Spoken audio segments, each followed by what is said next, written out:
Kata Nabi, yang pertama kali akan terjadi pada orang yang puasanya benar, dia akan mendapatkan perlindungan berupa perisai dari Allah, hasil dari latihan puasanya yang dapat membentengi dia dari setan. Jadi ciri khas puasa Ramadan itu kalau sukses ditunaikan, itu akan terjauh dari godaan setan. Setan itu provokator yang memang hanya mengarahkan pada keburukan. Jadi dia nggak kenal benar. Ramadan itu keutamaannya, kalau sudah tiba Ramadan, itu selalu kita terdorong pada yang saleh dan tertahan untuk yang salah. Itu hebatnya puasa Ramadan. Yang kedua, Allah langsung yang mengatakan dalam hadis qudsinya, "As-siyamu li wa ana ajzi bihi."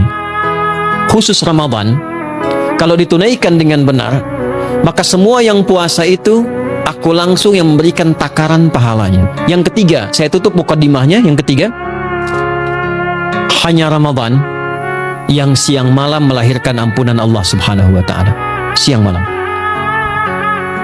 Kita kalau mau nyari ampunan, itu bisa kapanpun minta ampun. Tapi ada waktu-waktu yang sangat strategis dan tempat-tempat yang sangat efektif mempercepat mengabulkan doa. Contoh waktu misal sepertiga malam. Itu cepat terkabul doa. Hadisnya qudsi.